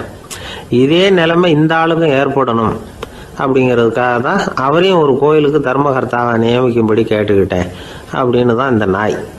இதிலேருந்து என்ன தெரியுது? எந்த பதவியில் நாம் இருந்தாலும் நமக்கு தெரியாமல் கூட அதை தவறாக உபயோகப்படுத்தக்கூடாதுங்கிறத இதிலேருந்து புரிஞ்சுக்கணும். இல்லைன்னா அடுத்த பிறவியில் நாயாக பிறந்து எங்கேயாவது போய் வாழை ஆட்டிட்டு நிற்க வேண்டியது தான். கோவில் வாசலில் 2 நாய் பேசிக்கிட்டு இருந்துதான். போன ஜென்மத்தில் நான் மனுஷனாக தான் இருந்தேன். ஒரு கோவில் பூசாரி பேச்சை கேட்டுவிட்டு அவரோட கூட்டு சேர்ந்துக்கிட்டு ஆண்டவன் போட்டிருந்த நகையெல்லாம் அபகரித்து என்கிட்ட கொடுத்தாரு அவர். நான் எடுத்துகிட்டு வந்துட்டேன். திருடினது அந்த ஆள் தான், எடுத்துக்கிட்டு வந்தது தான் நான். இருந்தாலும் நான் மட்டும் நாயாக பிறந்துட்டேன். இப்போ மட்டும் அந்த பூசாரி என்கிட்ட மாட்டினா கடிச்சு குதறி விடுவேன் அப்படின்னு தான். அவசரப்பட்டு அப்படி செஞ்சுடாதே, பதிலுக்கு அவரும் உன்னை திருப்பி கடித்தாலும் கடிச்சிருவார். ஏன்னா அவரும் இப்போ ஒரு நாயாக தான் பிறந்திருக்கிறார் அப்படின்னு தான். இன்னொன்று, அது எப்படி உனக்கு தெரியும்னு தான். இது நான் தானே அது அப்படின்னு தான் அந்த நாய். இந்த காலத்துக்குள்ள ஒருத்தன் தன்னோட அப்பாவை பார்த்து சொன்னான், அப்பா நான் உனக்கு உதவி செய்யலாம்னு நினைக்கிறேன், என்ன உதவி செய்யணும்னு சொல்லு அப்படின்னா. நீ சும்மா இருந்தால் அதுவே எனக்கு செய்கிற பெரிய உதவிடா அப்படின்னார் அப்பா. சும்மா இருக்கிறதும் ஒரு உதவி தான், அது மாதிரி மௌனமும் ஒரு சமூக சேவை தான் அப்படிங்கிறார் காஞ்சி பெரியவர். நமக்கு 5 புலன்கள் இருக்குது, மெய், வாய், கண், மூக்கு, செவி. இந்த 5லேயும் அதிகப்படியான வேலை எதுக்குன்னு நினைக்கிறீங்க? வாய்க்கு தான். ஏன்னா அதுக்கு 2 வேலை. இப்போ கண்ணுக்கு பார்க்குறது மட்டும்தான் வேலை, காதுக்கு கேட்குறது மட்டும்தான் வேலை, மூக்குக்கு வாசனை அறியறது தான் வேலை, உடம்புக்கு உணர்றது மட்டும்தான் வேலை. ஆனால் வாய் அப்படி இல்லை, அதுக்கு 2 வேலை. சாப்பிட்றதும் அதுதான், பேசுகிறதும் அதுதான். அதாவது வாய் ஒன்று தான் கர்மேந்திரியமாகவும் இருக்குது, ஞானேந்திரியமாகவும் இருக்குது அப்படின்னு சொல்லுவாங்க. சாப்பாட்டில் உட்காந்தா எந்தெந்த ஆகாரம் என்னென்ன ருசின்னு அறிவிக்கிற வேலையும் செய்யுது. சபையில் உட்காந்தா பாடுறது, பேசுறது, சிரிக்கிறது, இது மாதிரியான வேலையும் செய்யுது. இன்னொரு வித்தியாசம், கண்ணு, காது, மூக்கெல்லாம் ஸ்ட்ரெயின் பண்ணிக்கிட்டு வேலை செய்கிறதில்ல. ஒரு ரோஜா பூவை பார்த்தா உடனே மூக்கு அப்படியும் இப்படியும் அசைய ஆரம்பிக்கிறதில்ல. ஒரு சங்கீதத்தை கேட்ட உடனே காது ஆட ஆரம்பிக்காது. ஆனால் வாய் அப்படி இல்லை, அது பேசினாலும் சரி சாப்பிட்டாலும் சரி அசைஞ்சு தான் ஆகணும். ஆக மற்றதை விட வாய்க்கு வேலை ஜாஸ்தின்னு தெரியுது. சாப்பிட்றது, பேசுறது அப்படின்னு 2 காரியம் அதுக்கு. இப்படி 2 காரியம் இருக்கிறதுனால அது 2ஐயும் பாதியாக குறைச்சிக்கணுங்கிறது கடவுள் அபிப்பிராயமாக இருக்கணும் அப்படிங்கிறார் காஞ்சி பெரியவர். ஆனால் இப்போ நாம் அப்படியா நடந்துக்கிறோம்? அதுக்கு நேர்மாறாக நடந்துக்கிறோம். நாம் சாப்பிட்றதும் அதிகம், பேசுகிறதும் அதிகம், 2 வேலையையும் தேவைக்கு அதிகமாகவே செய்கிறோம். வாய் தான் ரொம்ப ஓவர் ஒர்க்குடு. அதுக்கு ஓய்வு கொடுத்தா உடம்பும் நல்லாயிருக்கும், உலகமும் நல்லாயிருக்கும். மௌன விரதம் இருக்கிறதெல்லாம் எதுக்காக நினைக்கிறீங்க? இதுக்காக தான். இந்த காலத்தில் மௌனமாக இருக்கிறவங்கெல்லாம் மகத்தான தொண்டு செய்கிறாங்க அப்படின்னு தான் சொல்லணும். சத்தம் அதிகமாக போய் தான் சவுண்டு பொல்யூஷன் வருது. அது மட்டும் இல்லை, மௌனமாக இருந்தால் சண்டை சச்சரவே வராது. மௌனம் கலக நாஸ்தி. ஆக இதுவும் ஒரு சமூக சேவை தான். நமக்கு தான் வாய் இருக்குதேங்கிறதுக்காக வசமாக சாப்பிட்றதும் தப்பு, வளவளன்னு பேசுகிறதும் தப்பு. ஒரு கருத்தை சொல்கிறதுக்கு ஒரே ஒரு சொல்லு போதும் அப்படின்னு இருக்கும்பொழுது 2 சொற்களை செலவு பண்ணாதே. எவ்வளவு சொன்னாலும் அதனால் ஒரு பயனும் விளையாது அப்படின்னு தெரிய வருமே. ஆனால் அந்த ஒரு சொல்லையும் விரயம் பண்ணாதே அப்படிங்கிறார். ஒரு அறிஞர். எல்லா குணங்கள்லேயும் மௌனம்தான் சிறந்தது அப்படிங்கிறார் ஒருத்தர். மௌனமாக இருக்கிறது மூலமாக மற்றவர்கள் குறைகளை நம்மளால் தெரிஞ்சுக்க முடியும். அதே சமயத்தில் நம்மகிட்ட இருக்கிற குறைகளை மற்றவங்களுக்கு தெரியாமல் மறைச்சிக்கவும் முடியுங்கிறார் அவர். உண்மைதானே? ஒரு பெரிய மேடை பேச்சாளர், பொது வாழ்க்கையில் 25 வருஷ காலமாக ஈடுபட்டிருக்கிறவர். அவர் மனைவி ஒரு நாள் சொன்னாங்க, எங்கள் வீட்டுக்காரர் 25 வருஷ காலமாக பொது வாழ்வில் ஈடுபட்டிருந்தா கூட இந்த மாதம் 10ஆம் தேதியிலேருந்து தான் மக்களுக்கு சேவை செய்ய ஆரம்பிச்சிருக்கார் அப்படின்னு நாங்கள் ரொம்ப பெருமையாக. 10ஆம் தேதிக்கு அப்படி என்ன விசேஷம் அப்படின்னு கேட்டோம். அன்னையிலேருந்து தான் அவர் மேடையில் பேசுகிறத நிறுத்தினார் அப்படின்னாங்க அந்த அம்மா. நம்மக்கிட்ட ஒருத்தன் தப்பாக நடந்துக்கிட்டானா உடனே நாம் என்ன செய்வோம்? கையை ஓங்கிட்டு அவனை அடிக்க போவோம். நாம் அவங்ககிட்ட அவனை விட ஒருபடி மேலாக தப்பாக நடந்துக்குவோம். ஆனால் பெரியவங்கள்லாம் அப்படி நடந்துக்கிறது இல்லை. இன்னா செய்தாரை ஒருத்தல் அவர் நாண நன்னயம் செய்து விடல் அப்படின்னு வள்ளுவர் சொல்லியிருக்கார் இல்லையா? அதுக்கு தகுந்த மாதிரி நடந்துக்குவாங்க. பாயசித் விஸ்தாமிங்கிறவர் ஒரு பெரிய ஞானி. அவர் ஒரு நாள் ராத்திரி ரொம்ப நேரம் மசூதியில் இருந்துட்டு வீட்டுக்கு திரும்பி வந்துகிட்டு இருக்கிறார். வழியில் ஒரு குடிகாரன், அவன் கையில் ஒரு இசைக்கருவி, அதை கண்ணா பின்னான்னு மீட்டிக்கிட்டு வாய்க்கு வந்தபடியே என்னத்தையோ பாட்டுன்னு நினச்சிக்கிட்டு பாடிக்கிட்டு அவன் பாட்டுக்கு கிடக்கிறான் வழியில். அதோடு இருந்தாலும் பரவாயில்ல, அந்த பக்கமாக வழியில் போகிறவங்க வர்றவங்களையெல்லாம் பார்த்து கண்ணா பின்னான்னு திட்டிகிட்டு இருக்கிறான், ரொம்ப வளர்க்குறான். பாயசீத் பிஸ்தாமிங்கிற அந்த பெரியவர் அந்த வழியாக போகிறார். அவனை பார்க்குறார். அவனுடைய நிலைமையை பார்த்துட்டு பரிதாபப்படுறார். ஏன்பா இது மாதிரிலாம் நடந்துக்கிற, இப்படி நடக்கலாமா அப்படின்னு ஏதோ கொஞ்சம் புத்திமதி சொல்கிறதுக்கு ஆரம்பித்தார். அவனுக்கு கோபம் வந்துட்டுது. கையில் வச்சிருந்த வாத்திய கருவி அதால் ஓங்கி அந்த பெரியவர் தலையில் ஒரு அடி கொடுத்தான். ரத்த காயம் ஏற்பட்டு போச்சு. அவன் கையில் இருந்த இசைக்கருவியும் அடித்த வேகத்தில் 2ஆக உடஞ்சி போச்சு. அவ்வளோ வேகமாக அடிச்சிருக்கான். இவ்வளவு தூரத்துக்கு நடந்து போச்சுல்ல, அந்த மாபெரும் ஞானி வாயை திறந்து ஒரு வார்த்தை கூட பேசலை. பேசாமல் தலையை பிடிச்சிக்கிட்டு அவர் பாட்டுக்கு போயிட்டார். மறுநாள் அந்த பெரியவர் என்ன பண்ணார் தெரியுமா? கொஞ்சம் இனிப்பு பண்டங்கள், கொஞ்சம் பணம், இது 2ஐயும் ஒரு ஆள் மூலமாக அனுப்பி வச்சார் அந்த குடிகாரனுக்கு. அவனுக்கு ஒன்றும் புரியல. என்ன விவரம்னு விசாரித்தான். வந்த ஆள் ஒரு கடுதாசியை நீட்டினான். அதில் விவரம் இருந்தது. ஞானி எழுதியிருக்கிறார், இதை பார்ப்பா, உங்களுடைய இசைக்கருவி உடையறதுக்கு என்னுடைய தலை காரணமாக ஆயிட்டுது. அதுக்காக நான் ரொம்ப வருத்தப்படுறேன். அதுக்காக தான் பணம் அனுப்பி வச்சுருக்கேன். வேறு புதுசாக ஒரு இசைக்கருவி வாங்கிக்கோ. அப்புறம் இன்னொரு விஷயம், நேற்றுக்கு ராத்திரி என்கிட்ட ஏகப்பட்ட கசப்பான வார்த்தைகளை பேசினேன். இதோட அனுப்பியிருக்கிற இனிப்பு பண்டங்களை சாப்பிட்டு உன்னுடைய நாவில் உள்ள கசப்பை மாற்றிக்கோ அப்படின்னு அதில் எழுதப்பட்டிருந்தது. இந்த சமயத்தில் அவன் குடி மயக்கத்தில் இல்லை, தெளிஞ்சு போயிருந்த நேரம் இது. அதனால் அதை படித்த உடனே அவனுக்கு ரொம்ப வெக்கமாக போச்சு. தலை குனிஞ்சான், யோசனை பண்ணான். கொஞ்ச நேரத்தில் தன்னுடைய நண்பர்கள் சில பேரையும் கூப்பிட்டுக்கிட்டு நேராக அந்த ஞானி இருக்கிற இடத்துக்கு ஓடினான். அவர் காலில் விழுந்தான். அவர்கிட்ட மன்னிப்பு கேட்டுக்கிட்டான்.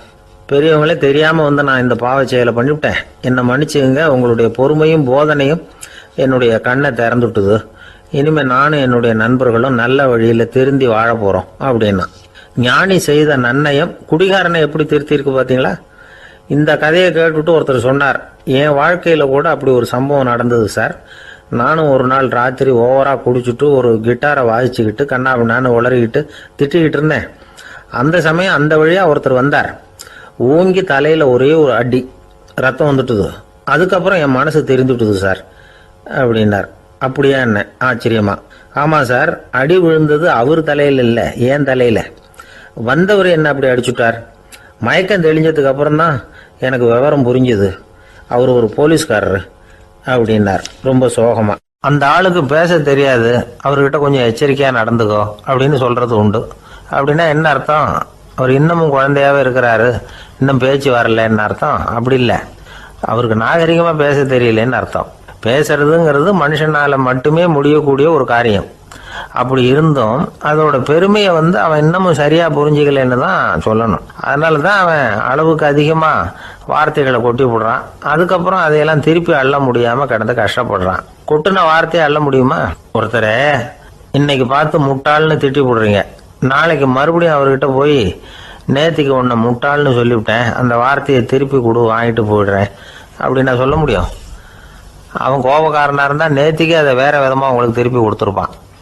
உலகத்தில் எவ்வளவோ ஜீவராசிகள் இருக்குது, அதுக்கெல்லாம் வாய் இருக்குது. அந்த வாயெல்லாம் எதுக்கு உபயோகம்? சாப்பிட்றதுக்காக. ஆனால் நமக்கு இருக்கிற வாய் சாப்பிட்றதுக்காக மட்டும் இல்லை, பேசுறதுக்காகவும் தான். பேச முடியலன்னா வாய் இருந்தா கூட அது வாயில்லா ஜீவன் தான்.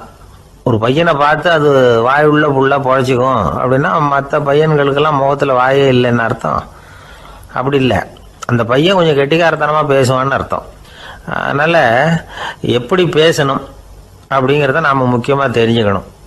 இதுக்கு 8 விதமான குறிப்புகளை நம்ம பெரியவங்க சொல்லியிருக்கிறாங்க. பேச்சுக்கு 8 அங்கங்கள் உண்டு அப்படின்னு அவங்க சொல்றாங்க. அதெல்லாம் என்னென்ன அப்படின்னா உண்மை, நன்மை, அன்பு, நிதானம், இனிமை, ஆழம், சமயம் அறிதல், சபை அறிதல். இந்த 8 தன்மையும் பேச்சில் இருக்கணுமா.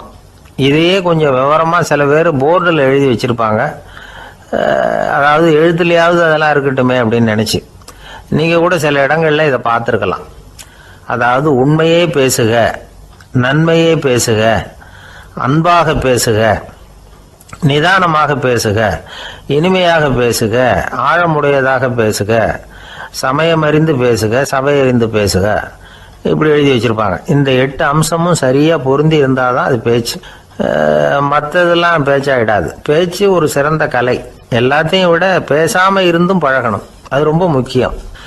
உண்மையே பேசணும். சத்தியத்துக்கு மதிப்பு கொடுக்கறவங்கள தான் சரித்திரம் மதிக்கும். உண்மை பேசினா மட்டும் போதாது, அந்த உண்மையில நன்மை கலந்துருக்கணும். கொலைகாரனுக்கு பயந்துக்கிட்டு ஒருத்தன் உங்க வீட்டுக்குள்ள ஒளிஞ்சிருக்கிறான். அந்த முரட்டை ஆசாமி கையில அரிவாளோட வந்து அவங்க வந்தானான்னு உங்ககிட்ட கேட்கறான்னு வச்சுங்க. உண்மைதான் உயர்வு தரும் அப்படின்னு நினைச்சுக்கிட்டு ஆமா உள்ளதான் இருக்கிறான், அடுப்பங்கரையில குதிருக்கு பின்னாடி உட்காந்துருக்கிறான், போய் பிடிச்சிட்டு போங்க அப்படின்னு சொல்லுவீங்க. அது நன்மை இல்லாத உண்மை. அதனால பிரயோஜனம் கிடையாது. அதே மாதிரி உங்க பேச்சில் அன்பு இருக்கணும், நிதானம் இருக்கணும், இனிமை இருக்கணும், சிந்தித்து பேசணும், சமயம் அறிந்து பேசுறதும் முக்கியம். அதை பத்தி நமக்கு வேற யாரும் சொல்லிக் கொடுக்க வேண்டியதில்லை. எந்த நேரத்தில் யாருக்கிட்ட எப்படி பேசினா காரியம் நடக்கும் அப்படிங்கிறது நமக்கு நல்லா தெரியும். அது கைவந்த கலை. அவையறிந்து பேசுற திறமை பேச்சாளர்களுக்கு ரொம்ப அவசியம். அது இல்லைன்னா நிலைமை பரிதாபமாயிடும். ஒரு பேச்சாளர் ரொம்ப மும்முரமா பேசிக்கிட்டே இருந்தாராம். ரொம்ப நேரம் நிறுத்தவே இல்லை, பேசிக்கிட்டே இருக்கிறாரு. சபையில் இருந்தவங்க எல்லாம் ஒவ்வொருத்தரும் எழுந்திரிச்சு போய்கிட்டே இருக்கிறாங்க. கடைசியில 2 பேர் தான் அக்கறையா பேசுறவரை கவனிச்சுட்டு உட்காந்துருந்தாங்களாம். மேடையில் பேசிக்கிட்டு இருந்தவர் அவங்கள பார்த்து சொன்னாராம், எனக்கு கூட்டம் முக்கியம் இல்லை, எவ்வளவு பேர் என் பேச்சை கேட்குறாங்க அப்படிங்கிறது முக்கியம் இல்லை. நீங்க 2 பேராவது ஊக்கமா என்னை கவனிச்சுக்கிட்டு உட்காந்துருக்கிறீங்க, அது போதும். உங்களுக்காகவே நான் பேசிக்கிட்டு இருக்கிறேன் அப்படின்னார். இதை கேட்டதும் உட்கார்ந்துருந்த 2 பேர்ல ஒருத்தர் எழுந்திருச்சு, அப்படி இல்லைங்க, நாங்க